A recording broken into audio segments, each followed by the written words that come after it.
Doctor എന്നാ പറഞ്ഞടാ മോനെ?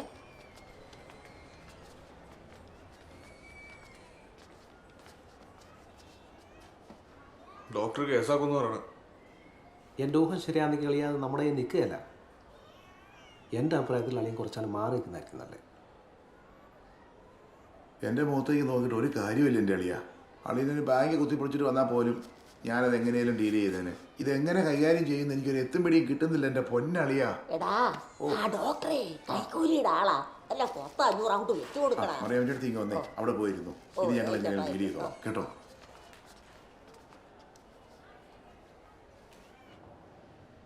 എൻ്റെ അച്ഛോ, ഇത് ഉറപ്പായിട്ട് ഇൻഡിബേഷൻ വിടേണ്ട. പക്ക റേപ്പാ. എൻ്റെ പൊന്നു ഡോക്ടറെ, അങ്ങനെയൊന്നും പറഞ്ഞ് പേടിപ്പിക്കില്ലേ. അളിയനൊരു അബദ്ധം പറ്റിയതാ. അളിയൻ്റെ അബദ്ധം ഒരു മികച്ചൊരു അവസ്ഥയിലേക്ക് തന്നു അബദ്ധം. പക്ഷേ ശ്രീവാച്ചൻ അങ്ങനെ ഒരു മോശം വ്യക്തിയല്ല. ഇങ്ങനെയൊക്കെ സംഭവിക്കാൻ നമ്മളാരും പ്രതീക്ഷിച്ചില്ല. എന്തായാലും അവനെന്തോ ഒരു മാനസിക പ്രശ്നമുണ്ട്. അടിച്ച് ബൂസായിട്ട് എൻ്റെ മുന്നിൽ നിന്ന് മണത്തിന് നിൽക്കാൻ മേലായിരുന്നു. ഡോക്ടർ പ്ലീസ്, എൻ്റെ റെസ്പോൺസിബിലിറ്റി ഒറ്റ പ്രാവശ്യത്തേക്ക്.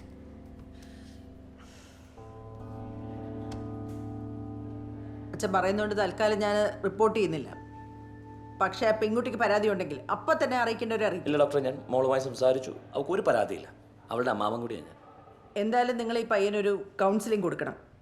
ഈ കുടുംബജീവിതം എന്താണ്, ശാരീരിക ബന്ധം എന്താണെന്നും ഈ പയ്യനൊരു പിടിയുമില്ല. ഉറപ്പായിട്ടും ഉറപ്പായിട്ടും. അമ്മച്ചി വിഷമിക്കണ്ട, ഞാൻ ഡിസ്ചാർജ് ചെയ്തിക്കോളാം. പിന്നെ ബലം പിടിച്ചതിൻ്റെ കുറച്ച് ക്ഷീണമൊക്കെ ആ കുട്ടിക്കുണ്ട്, അത് മാറിക്കോളും. മരുന്ന് കുറിച്ചിട്ടുണ്ട്, കൃത്യമായിട്ട് കൊടുക്കണം. ആ കുട്ടിക്ക് ഏറ്റവും ആവശ്യം പരിപൂർണമായ വിശ്രമമാണ്. Thank you doctor. അവൾ ഏതാണ് അവള്?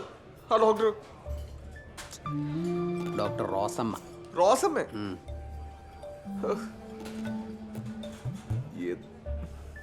ഞാൻ കുറച്ച് ദിവസം അങ്ങോട്ട് മാറിക്കിടാവേ. എന്നെ കൊണ്ട് പറ്റത്തില്ലെന്ന് ഇവിടെ നിൽക്കാൻ. ആശാനെ, ഞാൻ ആശാനോടൊരു കാര്യം പറയട്ടെ. ആശാനിപ്പോൾ വീട്ടിൽ പോയില്ലെങ്കിൽ അമ്മച്ചി നാട്ടുകാരോട് എന്ത് സമാധാനം പറയും? വീട്ടിലെ അവസ്ഥ എന്തായിരിക്കും എന്ന് ആലോചിച്ചിട്ടുണ്ടോ? ഞാൻ പറയുന്ന ആശാനിപ്പോൾ വീട്ടിൽ പോകണമെന്നാണ്. സംഭവം നടക്കാനുള്ളതൊക്കെ നടന്നു. നമ്മുടെ കയ്യിൽ നിന്ന് ലൈറ്റായിട്ട് പോയിട്ടുണ്ടെന്നുള്ളത് സത്യം തന്നെയാണ്. എന്നും പറഞ്ഞ് നമ്മൾ പേടിച്ച് മാറിയിരിക്കാൻ പറ്റുമോ? അത് ധൈര്യത്തോടെ കൈകാര്യം ചെയ്യണം, അതല്ലേ മിടുക്ക്. അല്ലാതെ ചുമ്മാ പറ്റത്തില്ല. കേട്ടാ എന്റെ പൊന്നടാവേ, നീ ഇവിടെ ഇരിക്കായിരുന്നോ? ഞങ്ങൾ കേട്ട പാടെ ഹോസ്പിറ്റലിലെത്തി. അവിടെ എങ്ങും ഒറ്റ ഒരു മനുഷ്യനുണ്ടായിരുന്നില്ല കേട്ടോ. എന്റെടാ ശരിക്കും സംഭവിച്ചേ? ആളുകൾ പറഞ്ഞു കേട്ടിട്ട് എനിക്കങ്ങ് ശരിക്കും അങ്ങ് മനസ്സിലായില്ല. നീ അങ്ങ് ബോധം കെടുത്തി കളഞ്ഞല്ലേ. എന്നടാ ഉണ്ടായ? നീ തുടക്കം തൊട്ട് പറഞ്ഞേ. പറയടാ. വാ പോവാ.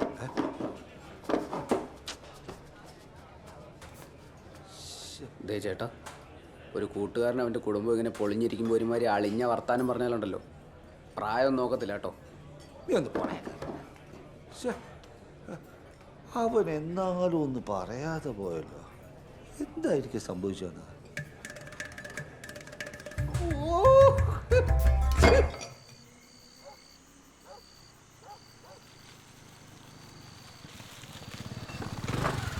ഇവിടെ നിർത്തില്ല, അത് കയറിപ്പോ. ഇല്ല, ഞാൻ ഇല്ല. ആശാൻ ചെല്ലും.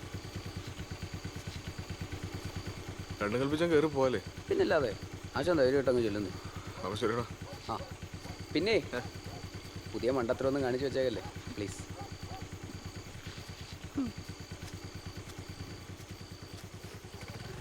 അമ്മച്ചി ഇതേ ശ്രീവാച്ചൻ വന്നു. അവന്റെ വരവുണ്ടോ? യാതൊരു കൂസലും ഇല്ലാതെ നാട്ടിലുള്ള പിള്ളേരോടെല്ലാം കൂട്ടുകൂടി അതും ഇതും എന്നെ പഠിച്ചു വെച്ചിട്ട് ബാക്കിയുള്ളവർക്ക് പുറത്തിറങ്ങി നടക്കാൻ മേലാത്ത അവസ്ഥയായി. ഇവനെയൊക്കെ എന്താണോ ചെയ്യുന്നത്?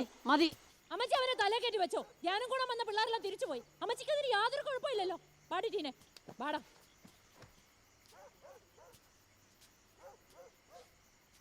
പറ്റിപ്പോയി അമ്മച്ചി. മതി വിഷമിച്ചത്. മുംബൈ വല്ലതും കഴിച്ച് കിടക്കാൻ നോക്ക്. വിശപ്പില്ല അമ്മച്ചി, എനിക്കൊന്ന് കുളിച്ചാ മതി.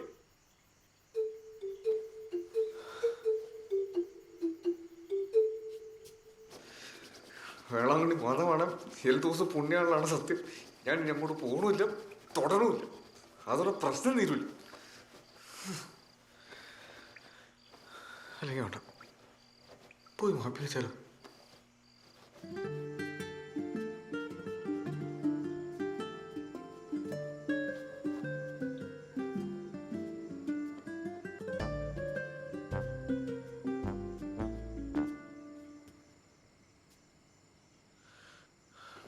നിക്കടാ അവിടെ. നീ എങ്ങോട്ടാ പോണേ? ആ മുറിക്കത്തോട്ടെങ്ങാനും കയറിയ നിന്റെ മുട്ടുകാരി ഞാൻ തല്ലി ഓടിക്കും. നീ എന്റെ മുറിയിൽ പോയി കിടന്നാ മതി. ചെല്ല്, പോ പോ, ചെല്ല്.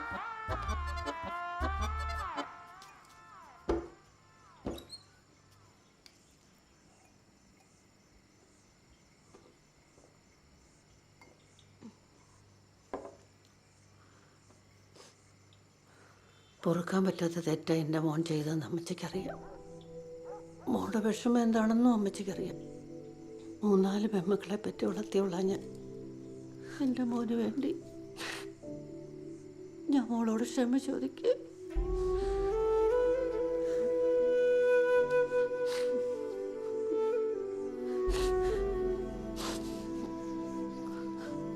മോള് കിടന്നു.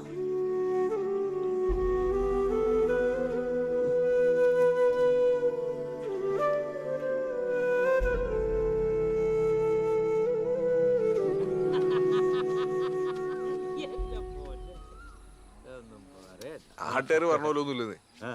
ഞാൻ ഞാനാ പൊട്ടനാണ്. പൊട്ടനൊന്നും അല്ല. പിന്നെ ലേശം പൂസായിരുന്നു. എന്റെ പൊന്നടാവേ, തൈ മരത്തിൽ ആരെങ്കിലും സ്ലോട്ടർ ഇട്ടോടാവേ.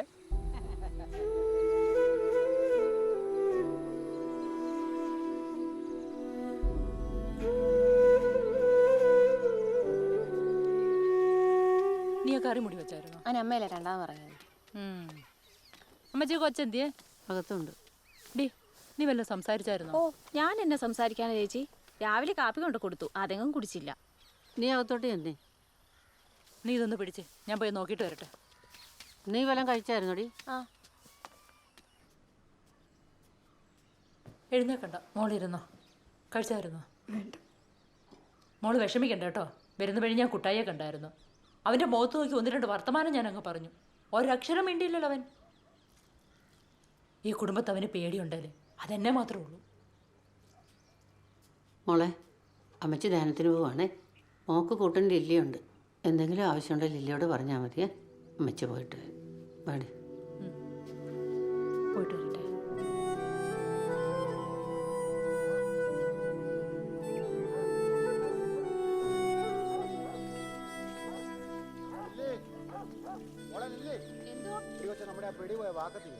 അയ്യോ, അത് ഇന്നലെ നമ്മളെ വർത്താനം പറഞ്ഞിരുന്ന പാറയുടെ ചോട്ടില, എടുക്കാൻ മറന്നുപോയി.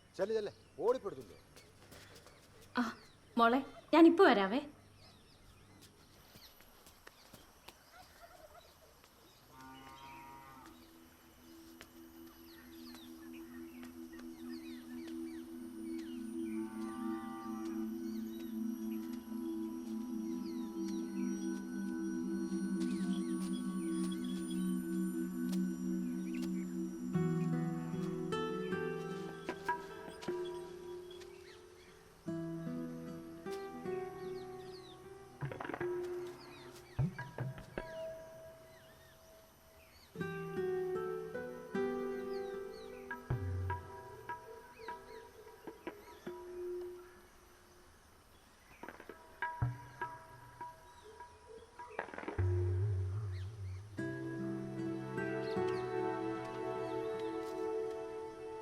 ഇത്ര പ്രായമായിട്ട് നമ്മുടെ കുട്ടായിക്ക് 10 പൈസയുടെ വരുമെന്ന് പറഞ്ഞാൽ എന്ത് കഷ്ടമല്ലേ.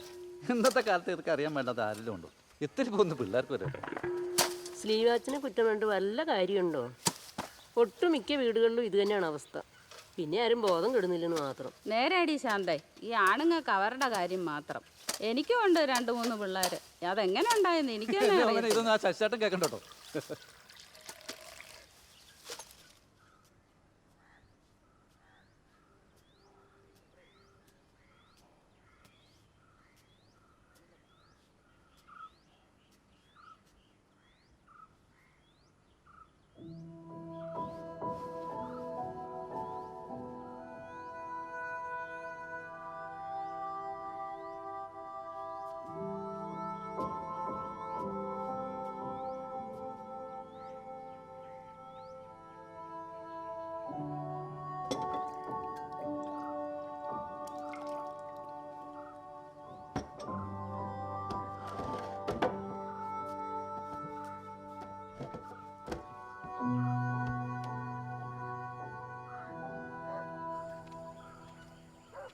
ഡേ, ആ കൊച്ചിൻ്റെ മുമ്പ് വെച്ച് അവനെ കുറ്റമൊന്നും അതിന് പറഞ്ഞേക്കരുത്. ഞാൻ എന്നാ പറഞ്ഞെന്നോ ഇതെങ്ങനെയും ഒന്ന് ശരിയാക്കി എടുക്കണ്ടേ. നിന്റെ സ്വഭാവം അറിയാവുന്നതുകൊണ്ട് പറഞ്ഞതാ. ആ പിന്നെ അയ്യോ മോളൊന്നും കഴിച്ചില്ലേ? അമ്മച്ചീനെ വീട്ടിൽ കൊണ്ടാക്കൂ, എനിക്ക് വയ്യ അമ്മച്ചി. കരയല്ലേ മോളെ, ഈ അവസ്ഥയിൽ മോള് പോകരുത്, ഞങ്ങൾ തകർന്നു പോകും. ഡാനും ഒന്ന് കഴിഞ്ഞോട്ടെ മക്കളെ, അമ്മച്ചി ഉണ്ടാക്കാം. ഇവിടെ നടന്ന എന്താണെന്ന് അമ്മച്ചി വീട്ടുകാരോട് പറയാം. കരയല്ലേ മോളിഞ്ഞ് അവന്റെ കാര്യം ഓർത്തിട്ടാണെങ്കിൽ അവന്റെ ഭാഗത്തുനിന്ന് ഒരു ബുദ്ധിമുട്ടും ഉണ്ടാവില്ലെന്ന് ഈ ഞാൻ ഉറപ്പ് തരാം. മോള് വാ എല്ലാം കഴിക്കാം. വാ മോള് വാ. എന്തോ നീ ആ കൊച്ചിന്റെ അടുത്ത് വല്ല ശല്യത്തിനും ചെന്നായിരുന്നോ? ഇല്ല. പിന്നെ അവൾ അവിടെ എന്തിനാ കരഞ്ഞോണ്ടിരിക്കുന്നത്? ആ എനിക്കറിയാൻ പാടില്ല, ഞാൻ ആ പരിസരത്തേക്ക് പോയിട്ടില്ല കേട്ടോ. പിന്നെ നീ ഇവിടെ എന്നാ എടുക്കുമായിരുന്നടാ? ഞാൻ ഇവിടെ ഉണ്ടായിരുന്നു. നീ ആ കൊച്ചിനോട് വല്ലതും മിണ്ടിയോ? അമ്മച്ചിയല്ലേ പറഞ്ഞ ആ കൊച്ചിനോട് വല്ലതും മിണ്ടാൻ എന്റെ മുട്ടുകാലും എല്ലാം പിടിക്കുന്നു. നീ ഇങ്ങോട്ട് ഇറങ്ങി വന്നേടാ, ഇങ്ങോട്ട് ഇറങ്ങി വരാൻ. എൻ്റെ പൊന്നു ദൈവമേ, ഈ കന്നാലിയുടെ ബോധം പോലും ഇല്ലല്ലോ എൻ്റെ മോന്. എടാ അടുത്തേക്ക് ചെയ്തതെന്ന് പറഞ്ഞാൽ കുറച്ച് ദിവസത്തേക്ക് ആ കൊച്ചിൻ്റെ ഒന്ന് മാറി കിടക്കണമെന്നേ ഞാൻ ഉദ്ദേശിച്ചുള്ളൂ. അല്ലാതെ അവരോട് മിണ്ടരുന്ന് ഞാൻ പറഞ്ഞോടാ? എൻ്റെ ദൈവമേ, നീ എന്നാണോ ഇതൊക്കെ ഒന്ന് പഠിക്കുന്നത്? എന്നാ പിന്നെ അമ്മച്ചി പറഞ്ഞു ഞാൻ ഇനി എന്നാ ചെയ്യേണ്ടത്? എൻ്റെ മോനെല്ലാം ഒന്ന് കണ്ടറിഞ്ഞ് ചെയ്യണം. അമ്മച്ചിനെ എത്ര നാളുണ്ടാകാനാ? ദേ അവസാന കാലത്ത് ഇച്ചിരി വെള്ളം തരാൻ ആ കൊച്ചിന് നിനക്കുണ്ടാവും. ഡാ ഇത് തല്ലിപ്പടിപ്പിക്കേണ്ട കാര്യം വല്ലതും ആണോ? നേരത്താണ് ദേ അമ്മച്ചി, അവൻ പോകുന്ന പോക്കണ്ടില്ലേ? അവനെല്ലാം നിസ്സാരോ. ദൈവത്തെ ഓർത്ത് നീ ഒന്നും മിണ്ടാതിരി എന്നെ.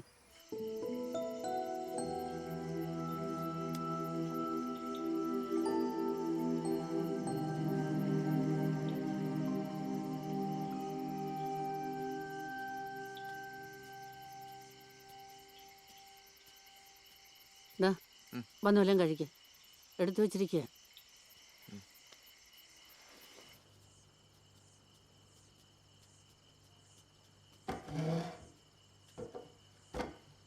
ഇങ്ങോട്ട് ചേർന്നിരിയടാ.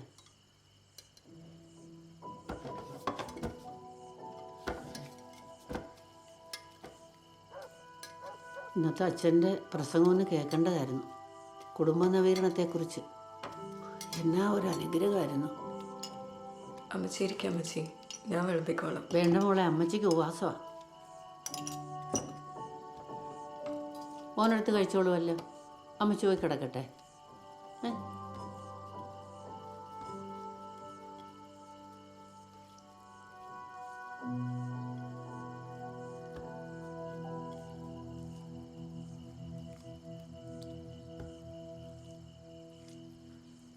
കഴിഞ്ഞ ദിവസം സംഭവിച്ചത് താനത്ര വലിയ വിഷയമായിട്ട് എടുക്കേണ്ട ആവശ്യമൊന്നുമില്ല കേട്ടോ. പറ്റുവാണെങ്കിൽ അതങ്ങ് വിട്ടേരേ.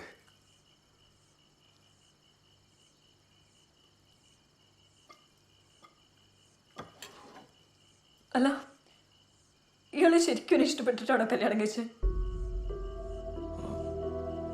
ഇതുവരെ എന്നോട് മര്യാദയ്ക്കൊന്ന് സംസാരിച്ചിട്ടുണ്ടോ? കുറച്ചു നേരങ്ങളിട്ട് കൂടെ ഒന്ന് ഇരുന്നുണ്ടോ? എങ്ങനെ ചെയ്യാൻ തോന്നി ആൾക്ക് എന്നോട് ഇങ്ങനെ?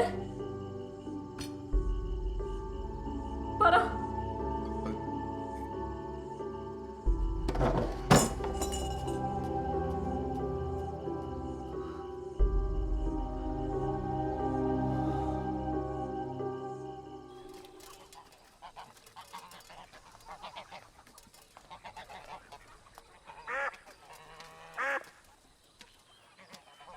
അമ്മച്ചി, ഞാനും വരണ്ട ധ്യാനത്തിന്.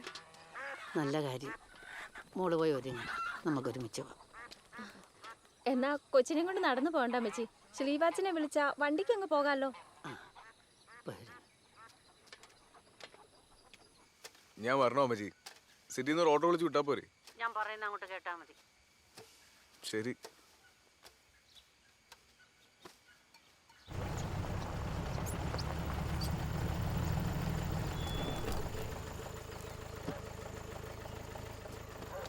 അങ്ങോട്ട് കയറും. അമ്മച്ചി കൂടി ഞാൻ കയറും.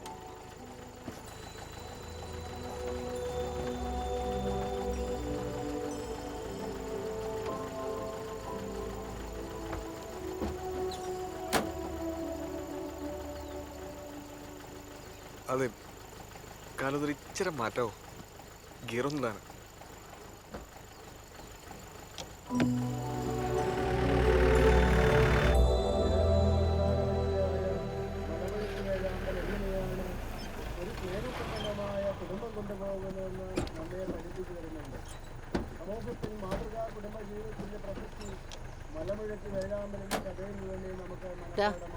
വാ, ഞാൻ ഇല്ല അമ്മച്ചി. ഞാനും കൂടിയിട്ട് പോകാന്ന്.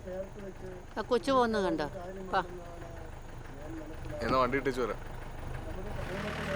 അല്ലെങ്കിൽ നമ്മുടെ വീടുകളിൽ നാം വളർത്തുന്നതായ നമ്മുടെ മൃഗങ്ങൾ, പക്ഷികൾ എന്നിവയിൽ നിന്ന് വ്യത്യസ്തമാണ് ഈ മലമുഴുക്കി വേഴാമ്പൽ. എന്തുകൊണ്ടെന്നാൽ അത് കുടുംബജീവിതം ഭദ്രമായിട്ടും സന്തോഷകരമായിട്ടും കൊണ്ടുപോകുന്നു.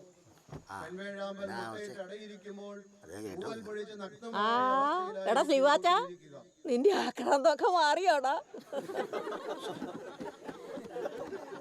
ഒന്ന് മിണ്ടായിരിക്കാം തോന്നുന്നു.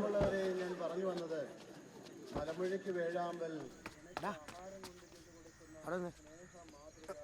നീ അങ്ങോട്ടേ പോകുന്നേ? ഞാൻ പോവാ. എന്നെ കൊണ്ട് വൈകി ഇങ്ങനെ കോമാളിയാ. എടാ, നിനക്ക് ചെറിയൊരു കയ്യോത്തം പറ്റിയെന്ന് പറഞ്ഞ് നീ എന്നെ എത്രയെങ്കിലും എണ്ണപ്പെടുന്നത്? ഇത് നിനക്ക് മാത്രം പറ്റുന്ന കേസല്ലെന്നേ. നിനക്കറിയോ, അവിടെ പാറക്കുടിയിൽ ജോസ് കുട്ടിയുടെ പെങ്ങളാ മിണ്ടാപൂച്ചായിട്ടിരുന്ന പെണ്ണ് സോണി, അവളുടെ കല്യാണം കഴിഞ്ഞായിരുന്നു. അവളിപ്പോൾ കേസും കൂട്ടായിട്ട് വീട്ടിൽ വന്നിരിക്കുക. കാരണം തന്നെ ഭർത്താവിൻ്റെ അമിത ലൈംഗിക പീഡനം. അതിന് ഞാൻ അതൊന്നും വിചാരിച്ച് ചെയ്തല്ല. അതല്ലടാ. എടാ, ആ കാര്യം നാട്ടിൽ ചുടുവും ചൂലും അറിഞ്ഞിട്ടില്ല. പക്ഷേ ഇതറിയും. നിന്നെ 10 പേര് അറിയുന്നതുകൊണ്ട് നാട്ടുകാരിങ്ങനെ പലതും പറഞ്ഞുകൊണ്ടെടുക്കും. അതിന് നിനക്കല്ല യാതം അല്ലേ അച്ചോ? സിൽവാച്ച ഇങ്ങ് വന്നേ. ഇത് നല്ല കളി. എടാ, നീ അന്ന് എൻ്റെ മുമ്പിൽ കുമ്പസാരിക്കാൻ വന്നപ്പോൾ ഈ കാര്യത്തിന് ഇത്ര പിഞ്ചാണെന്നുള്ള കാര്യം എനിക്ക് അറിയില്ല. എടാ, ഞാൻ നിന്നെ കുറ്റപ്പെടുത്തിയതല്ല, ഞാൻ അത്ര കാര്യമായിട്ട് എടുത്തില്ല. നല്ലൊരു കൗൺസിലിംഗ് നിനക്കുണ്ടായിരുന്നെങ്കിൽ ഇങ്ങനെയൊന്നും സംഭവിക്കില്ല. എൻ്റെ കുറ്റമാണ്, ഞാൻ ക്ഷമ വയ്ക്കണം. നമ്മുടെ പള്ളിയിൽ ഈ ധ്യാനം കഴിഞ്ഞ് കഴിയുമ്പോൾ ഒരു ഫാമിലി കൗൺസിലിംഗ് നമ്മുടെ പള്ളിയിൽ വെച്ചിട്ടുണ്ട്. നല്ല ഫേമസ് അച്ഛനാണ് വരുന്നത്, എബി പുത്തുമുറിക്കൽ അച്ഛൻ. നീയും റിൻസിമോളും അതൊന്ന് അറ്റൻഡ് ചെയ്യും.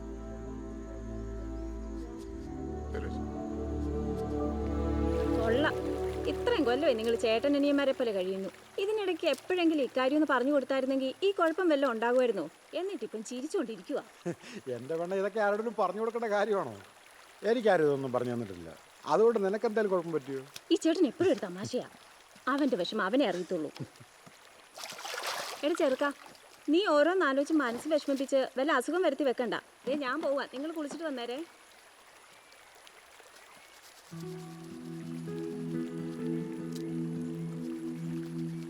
നിങ്ങൾ അടിപൊളിയാണ് ചോദിച്ചത്. നിങ്ങൾ തമ്മിൽ വഴക്കുണ്ടാറുണ്ടോ? ചെറിയ ചെറിയ പണക്കങ്ങളൊക്കെ ഉണ്ടാറുണ്ടോ? എന്നാലും ഞങ്ങൾക്ക് ഒത്തിരി നേരം ഒന്നും അങ്ങനെ പണയിരിക്കാൻ പറ്റത്തില്ല. അതെങ്ങനെ സഹായിക്കണം ചേട്ടാ? അതൊക്കെ അതൊന്നും ആരോടും പറഞ്ഞാൽ മനസ്സിലായില്ലടാ. അത് അനുഭവിച്ചു തന്നെയല്ലേ.